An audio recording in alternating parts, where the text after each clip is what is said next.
जी नमस्कार आप सभी को। स्वागत है आपका आरकेएम एकेडमी पे। तो देखिए आज के इस वीडियो में हम बात करने वाले हैं जेटेट एग्ज़ाम के रिगार्डिंग एक बहुत बड़ी अपडेट निकल के सामने आई हुई है, जिसके बारे में आप सभी छात्रों को पता होना चाहिए। आपको मालूम होगा कि पिछले 9 सालों से झारखंड में जेटेट का एग्ज़ाम नहीं हुआ है और 2024 में आपका इसका फॉर्म फिलअप कराया जाता है, लेकिन गलत नियमावली के कारण इसको रद्द कर दिया जाता है। और ये जो मामला है फिलहाल अभी कोर्ट में चला गया है, हाई कोर्ट के पास है और वहाँ से नए नए अपडेट जो वो देखने को मिल रहे हैं। तो परीक्षा आपका होगा या नहीं होगा, कब तक होने का चांस है, कोर्ट ने क्या कहा है, इन सभी चीज़ों के बारे में बात करने वाले हैं। तो यहाँ पे जो जानकारी निकल के आई हुई है वो आपका आज के न्यूज़पेपर में देखने को मिला है कि राज्य में 31 मार्च तक शिक्षक पात्रता परीक्षा कराएं हाईकोर्ट। तो हाईकोर्ट ने अब ऑर्डर दे दिया है कि राज्य में जो है 31 मार्च 2026 तक जेटेट का आयोजन करा लेना चाहिए, ठीक है। नहीं तो फिर यहाँ पे समस्या देखने को मिलेगी और यहाँ पे जो सरकार है उनको इसका बात जो है वो मानना पड़ेगा, फॉलो करना पड़ेगा, ठीक है। झारखंड हाईकोर्ट ने सहायक आचार्य प्रतियोगिता परीक्षा और जेटेट के आयोजन में देरी पर गंभीर रुख अपनाया है। न्यायमूर्ति आनंद सेन की अदालत ने आदेश दिया है कि राज्य सरकार 31 मार्च 2026 तक झारखंड शिक्षक पात्रता परीक्षा ले लें। अदालत ने यह भी स्पष्ट किया है कि परीक्षा और उसके परिणाम आने तक सहायक आचार्य प्रतियोगिता परीक्षा में बचे हुए पदों पर नियुक्ति की प्रक्रिया शुरू नहीं की जाए।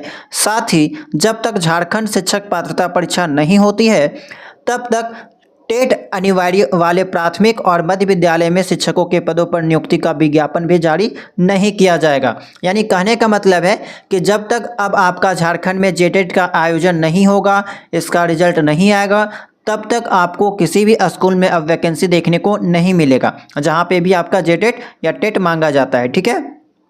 और अभी आपको मालूम होगा कि सहायक आचार्य वाला जो भर्ती आया था 26,000 पद जिसमें थे, तो वहाँ पे भी आपका नियुक्ति कराया गया और बहुत सारे जो सीट है वो खाली रह गए, तो उनको भी यहाँ पे फिलअप करना है। लेकिन ये भी अब आपका जो वो जेटेट के बाद ही होगा, ठीक है।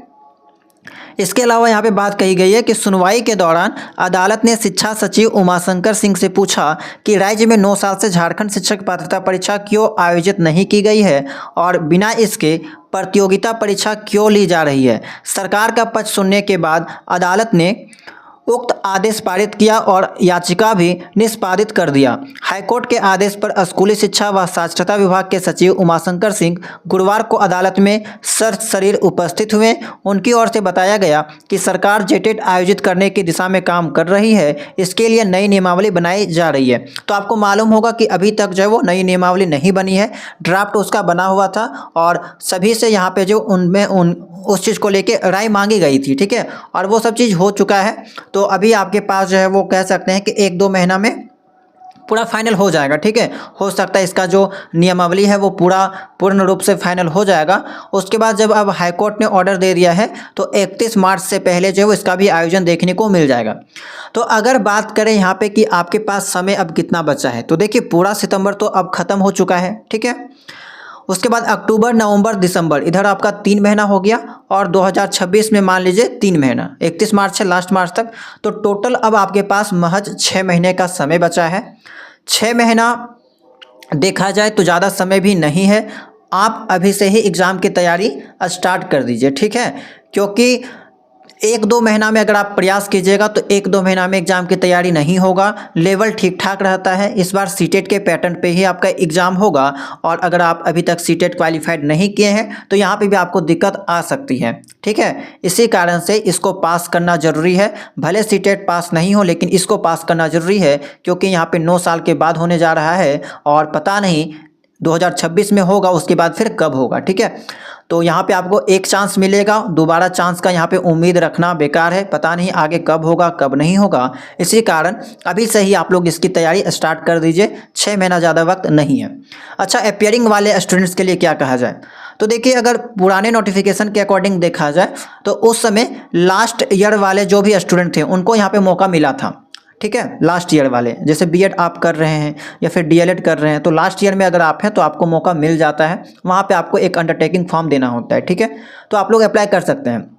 बाकी वैसे स्टूडेंट जो फर्स्ट ईयर में होते हैं उनके लिए यहाँ पे नहीं फॉर्म फिलअप करने के लिए बोला गया था, नहीं दिया गया था। हालांकि सीटेट का बात अलग है, सीटेट में अगर आप एडमिशन भी ले लेते हैं तो अगले दिन से आप फॉर्म फिलअप कर सकते हैं, लेकिन जेटेट में केवल लास्ट ईयर को दिया गया था। बाकी अगर नया नोटिफिकेशन में कुछ भी संशोधन किया जाए, अगर मौका मिल जाए तो आप लोग दे सकते हैं। बाकी जब भी अपडेट आएगा हम आपको इन्फॉर्म कर देंगे, लेकिन प्रयास कीजिए आप भी जो वो तैयारी करना स्टार्ट कर दीजिए, क्योंकि देखिए और ख़ास करके वो सब्जेक्ट की तैयारी कीजिए जो आपका हर जगह काम लगेगा। जैसे कि आपका ऑनर्स वाला पेपर, ठीक है, जैसे मान लीजिए आपका एसएसटी है, तो एसएसटी आप अभी से ही पढ़ना स्टार्ट कर दीजिए, क्योंकि ये आपका सीटेट में भी काम लगेगा। दूसरा चीज़ टेट में भी काम लग जाएगा, जेटेट में, और कोई भी अदर स्टेट का टेट देते हैं तो वहाँ पे भी आपका काम लगेगा। तो अगर आप शिक्षक फील्ड में आ चुके हैं तो आप जो है वो अपना सब्जेक्ट, ठीक है, उसको स्ट्रॉन्ग करके रखिए, क्योंकि आप जो भी एग्ज़ाम दीजिएगा मैक्सिमम जो नंबर ऑफ क्वेश्चन है वो आपको आपके मेन सब्जेक्ट से ही पूछा जाता है, ठीक है। तो अगर आप अपना सब्जेक्ट भी स्ट्रॉन्ग करके रखेंगे तो आपके सामने कोई भी एग्ज़ाम आएगा आप अच्छे से उसको क्लियर कर पाएंगे। आपको मालूम होगा कि अगर आप एसएसटी पेपर से यहाँ पे करते हैं तो 60 मार्क्स का केवल एसएसटी ही पूछा जाता है। तो अगर आपका सब्जेक्ट स्ट्रॉन्ग होगा तो आसानी से आप अच्छा खासा मार्क्स स्कोर कर पाएंगे। अगर आप साइंस मैथ से बिलोंग करते हैं तो साइंस और मैथ स्ट्रॉन्ग करके रखिए, तो बहुत यहाँ पे हेल्प मिलेगा। तो हम आपको यही कहना चाहेंगे कि आप जो अपनी तैयारी स्टार्ट कर दीजिए, और बीएड में अगर आप एडमिशन ले लिए हैं या लेने वाले हैं और अभी आप फ्री बैठे हुए हैं तो सीटेट की भी तैयारी स्टार्ट कर दीजिए, ठीक है। फर्स्ट अटेम्प्ट में ही आप क्लियर करके रख लीजिए, क्योंकि ये सब एक तरह से कहिएगा ना तो टेंशन है, ठीक है। होने जाने का कुछ नहीं है, लेकिन एक तरह से बस आपको टेंशन देगा। जब तक क्लियर नहीं होगा तब तक आप जो उसका यूटिलाइज नहीं कर पाइएगा बीएड डिग्री का। इसीलिए प्रयास कीजिए कि जितना जल्दी से जल्दी हो सके आप इसको क्लियर कर लें, ठीक है। तो यही जानकारी देना था आपको इस वीडियो के माध्यम से। तो उम्मीद करते हैं कि ये जानकारी आपके काम की लगी होगी। ऐसे ही आगे भी बीएड से रिलेटेड कोई भी अपडेट आता है, टेट सीटेट के रिगार्डिंग कोई भी अपडेट आता है, तो हम आपको इस चैनल के माध्यम से इन्फॉर्म करते रहते हैं। तो चैनल में नए होंगे तो चैनल को सब्सक्राइब कर लीजिएगा, बेल आइकन को ऑन कर लीजिएगा, और अगर आप टेलीग्राम चैनल को नहीं ज्वाइन किए होंगे तो ज्वाइन कर लीजिएगा, ठीक है। वहाँ पर भी हम आपको अपडेट वगैरह देते रहते हैं। तो चलिए मिलते हैं हम लोग नेक्स्ट वीडियो में किसी नए इन्फॉर्मेशन के साथ।